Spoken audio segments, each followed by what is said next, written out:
Hi, I'm Sarah Muse. Welcome to the Open Studios Tour Roanoke interviews, and we are here talking with Barry Wolfe today. He is a local photographer, and he's going to tell us all about his work. And so, Barry, how are you? I'm doing fine, thanks. Good Excellent. to see you. Yeah. Good to see you too. So, how do people find you? What is the name of your business? Are you Well, it's Barry Wolfe Photography. You can find me by telephone or by email. I gave up my website only because it's got to be too much work. But I'm quite reachable by phone or email or from the Open Studio Tour website. That's your website That's my new for website. now. Right. Excellent. So, tell me a little bit about your background. Well, I'm a retired periodontist. I practiced in Roanoke for 42 years, and my interest in photography started back in late 60s, 1968 or so. But it was just a hobby until about 1999 when I just on a lark went to hear John and Barbara Gerlach in DC on a photography one-day event. And I was so amazed by what they were doing. And the topic of that thing was how to shoot color slides. That I just came out absolutely overwhelmed, and I signed up for one of their week workshops in the Upper Peninsula of Michigan in 1999 or 2000. And I remember sitting there and telling Libba, sitting in the swamp waiting for the light to come up, I said, wow, this is more fun than golf. And I became obsessed. I'm OCD, so it became an obsession, and I started taking some very serious training at the Rocky Mountain School of Photography, a couple weeks, and also a lot of workshops all over the country and world. And then I started doing my own printing, and it all came from that. Yeah, originally shooting film, and then of course everybody went to digital, as I did. Yeah. Mm-hmm. That's amazing. So did you have a dark room when you first started? I always had a dark room in my home or office, and I did a lot of black and white. Didn't do any color dark room. It's just too complicated with chemicals. Yeah. But I always had a black and white dark room and had one in the office. And when I started shooting color, I went digital because I was scanning slides originally. I was shooting color slides. And then I started printing my own, which was fabulous. So once I started printing, I said, well, it's ridiculous to go scan slides. I'll just shoot digital originally, because digital was getting to be very, very good now. And of course, it's fabulous now. We're doing this on a phone, right? Yeah. So I do everything I shoot now is digital, and I print everything digitally. That's amazing. Yeah. So, so what are you known for? What do most people kind of see you doing? What? Most of the work that I do is, I like to say, views of normal things but seen a little bit differently. So it may be a typical place to take a photograph like the Eiffel Tower, but it'll be seen in a way that's not seen normally. So it's, I'm interested in detail and dramatic color and black and white too, but it's always a different view of a very familiar subject. Right. So are you looking for, so you're breaking it down? Yeah, geometrics hit me. Something hits me about a scene. I look at it and I see everything in 12 by 18 anyhow. And I look at it and it's got to have something grabs me, and it's usually a geometric or a view or a shadow or something different. Right. Right. And do you typically zoom in on things, or are you doing panorama? Yeah, I usually crop mentally and then shoot it at the cropped dimension in the camera. Right. I mean, I have mentally cropped it, and that's what I shoot. That's awesome. I love that.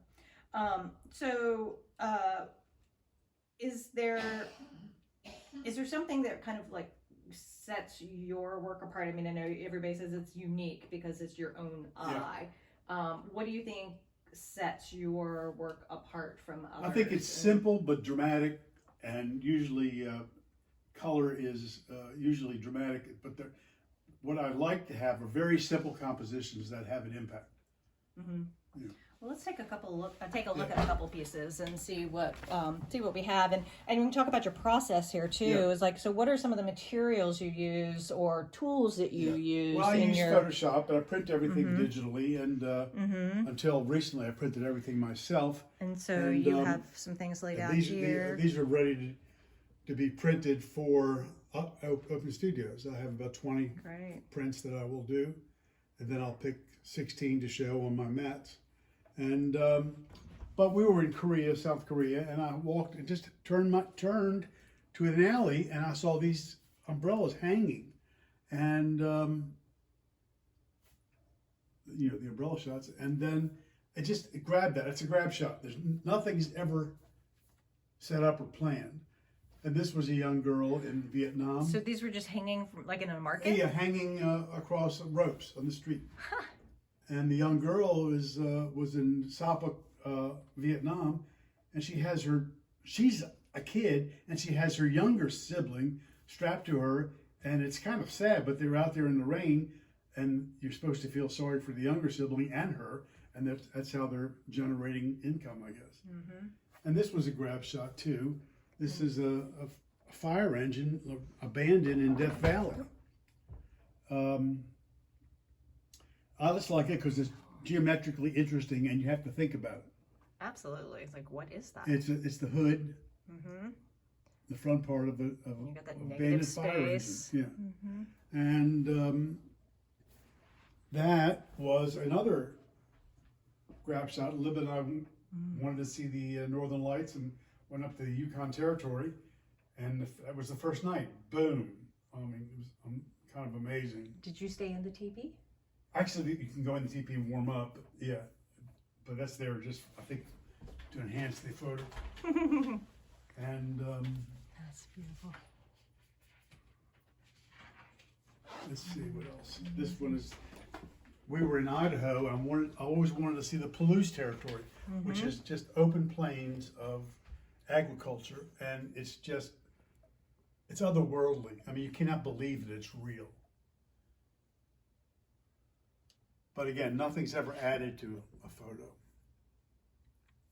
So you're not going in and manipulating to add nothing's other added. Elements? Yeah. Do you change the colors at all? Yeah, I will saturate some things a little bit, but I try to be as true to what you see as can be. So discerning what you thought your eye saw versus what the photos or the camera's actually picking up. Right. What kind of camera do you use? Right now I'm using a Sony AR7. I used Nikon equipment for 40 years, but the Sony equipment to me is far superior now. Do you hear that, Sony? We need a sponsor. Yeah, those were. That's a sunset. We were walking at our second home in Washington, North Carolina, and the sunset was grab-worthy to me. Yeah. Blazing. Yeah. Wow. So tell me about some of the processes you use. So you have these on the computer. Are you actually manipulating them on the computer? I do everything on the computer, and then I size them, and these are all 12 by 2 by 18 by 2, and I'll print them to that size, and I mat them, and I buy the pre-cut frames and glass, and put them all together, so they never leave the shop.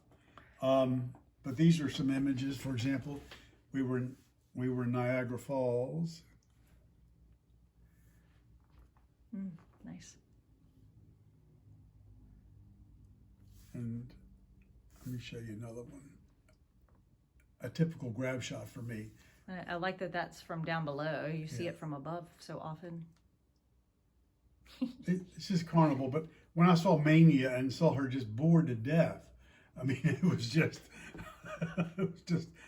really go zoom in on her. Just I like everybody that. Goes, yeah, there is somebody there.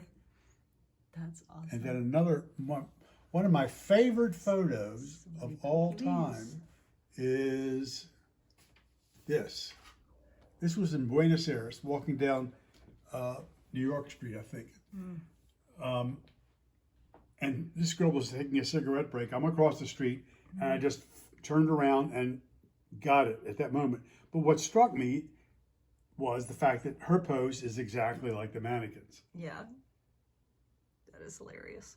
So that's a grab shot. Absolutely. Well, they all are, actually. Nothing's ever set up, as I said. And there's some others here. You don't do stills per se. It's No. all live in place you are. I mean, we were in Arles, France.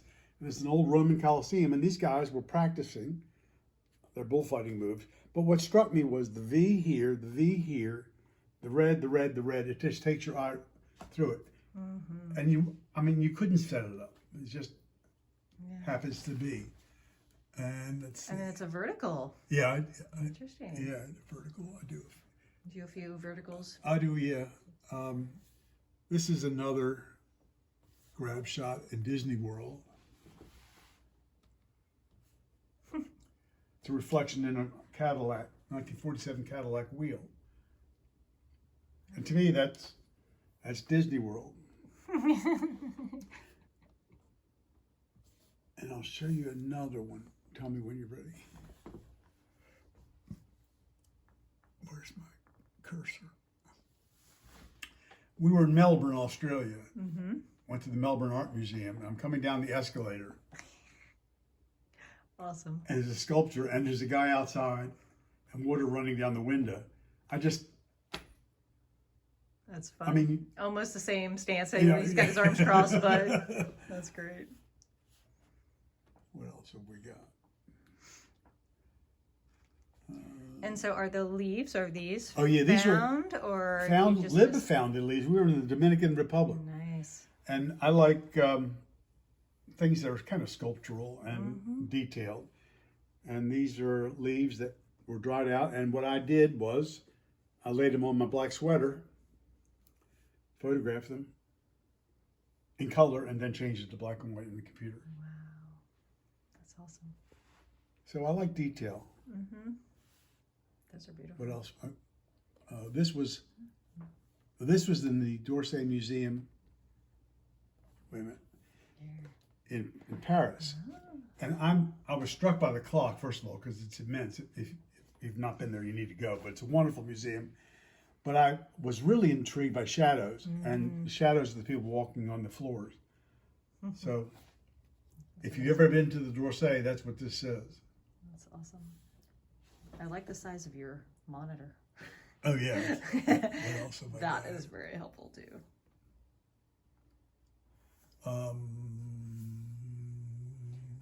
So do you experiment a lot with different things? Do you find that experimentation comes into play with some of your work? Do a lot of macro, but as far as experimentation, no, it'd pretty much color or black and white. And I'm a literal photographer. I shoot what I see, and I don't go into alternative processes at all. I mean, it's pretty much straight stuff. Where is that? That's in the Palouse also. Wow. I mean, it's an overwhelmingly beautiful place. Yeah. It's just miles and miles of this territory. Gorgeous. And this was an, let's see, what else do I have here? I got lots of things. This is the range at the University of Virginia. Again, I'm attracted to the patterns, repetition, and just the way it hits you.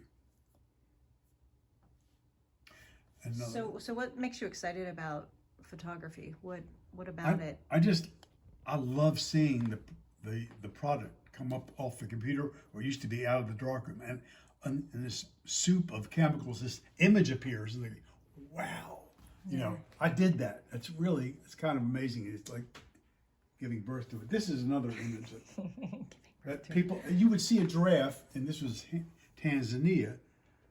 Wow. But the giraffe have oxpeckers on them that are symbiotic. They get the bugs off the giraffe. Mm-hmm. But that's not a typical picture of a giraffe. No. And you don't really think about the pattern that's actually on them. Yeah. Because usually, I guess, you think about this kind of patterning for a giraffe, not all of this craggy island looking. I mean, it looks like an island in a sense. This is just so indicative, but people probably don't even realize they're looking at oxpeckers when they look at a giraffe. What else we have here? They were actually attached. So do you find surprises along the way that, when you take a photo and you're like, oh, I didn't even notice that? Not often. What hits me is I'll see the image and go, whoa. If I'm driving, I'll see it driving by and I got to turn around. It's something, boom, it hits me and I'm just aware of it. Just luckily and naturally aware of it. This was another image that walking by. Mm-hmm. How did you get that close to it? Well, we were right there. You walk it. And the beautiful thing about this. I never got that close to it. Have you been there? Been there. Yeah. The beautiful thing about the Sphinx, people don't realize, I have all these pictures of the Sphinx and the pyramids and looking out into the desert. Yeah. But if you turn this way, it's all city. It's all city. You're like 200 yards away. They never show that. Yeah, never show it, but it's fascinating. This was another grab shot in Buenos Aires. I was sitting here waiting for Libba. We were in a shopping center, and I looked up. I saw these footsteps, on the glass. You're like, hey. The guy thought I was taking. Hope they have pants on. Well, that's it. That's what happened. The police almost took my camera because they thought I was being voyeuristic, I guess. It's funny. This was the Eiffel Tower shot, typical of the things I'll do. That's the Eiffel Tower, but you don't ever see that from lying on the ground underneath. That's so cool. Were you actually lying down? Yeah. That's great. This is one of those things. I would probably do that too. I'd lie down underneath. One of those things where there's an endless line, and then it started a thunderstorm, and people left, and we got on and in and up. But it's a view of Old Capitol Hall that you don't. But I like it because it shows the wavy. Yeah, the windows are old. You ready? Yeah. I don't know what else we have here. Yeah. So do you ever do custom pieces? Yeah. So what kind of custom stuff do I've done some projects. For example, I did the old Stonewall Jackson Hotel. It's been renamed, but I was commissioned to do architectural details of Stanton. And they're all through the hotel. The entire hotel is my photography. Yeah. Nice. So Liv and I spent about 2 days up there walking within 3 blocks of the hotel and took a couple hundred images, and then they're monstrously big, but I didn't have any role in printing them, but it was a neat project.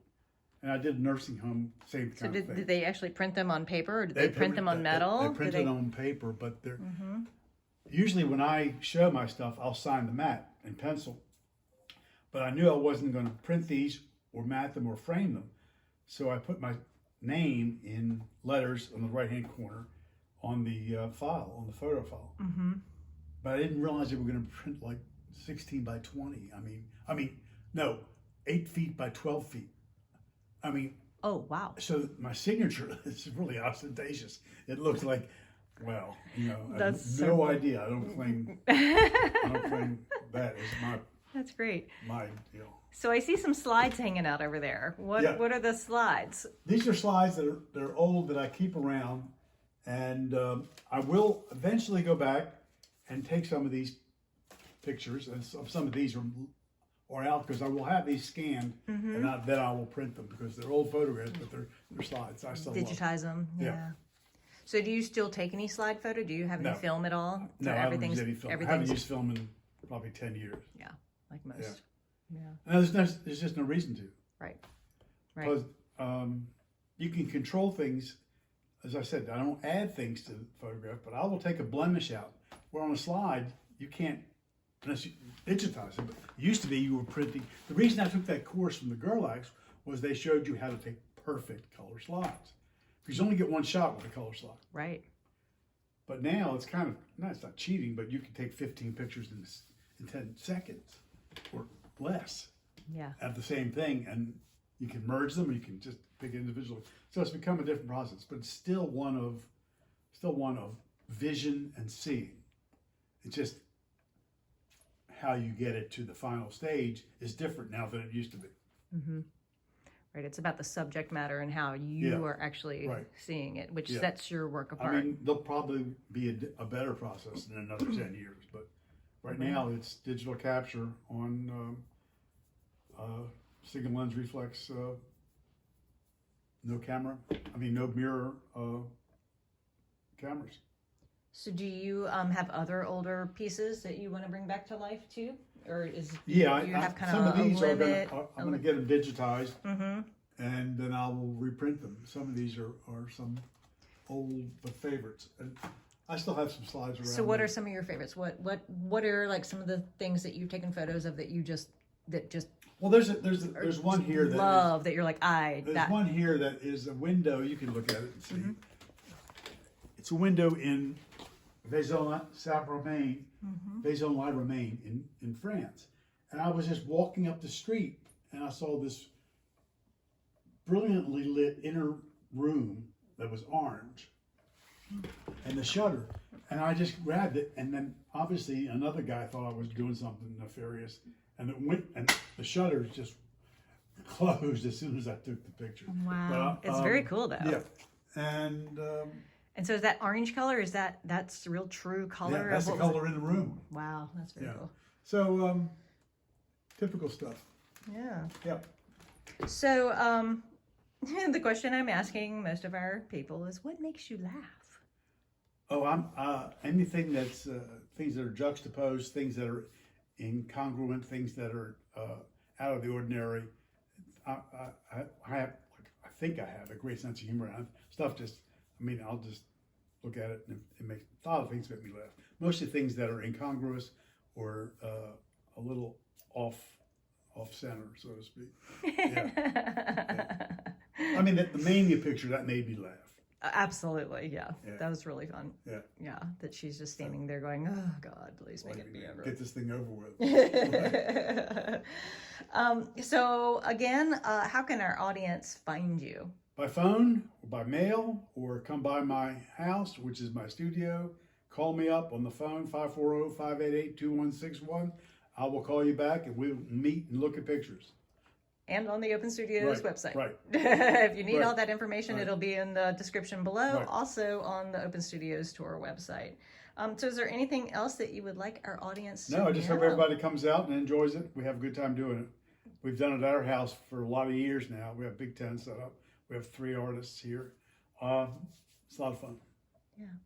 I think you're going to have 4 this year. Yeah, we have 4. 4 this year. Yeah, awesome. And they're all different types of artwork, so come on out. Well, thank you for joining us, everyone.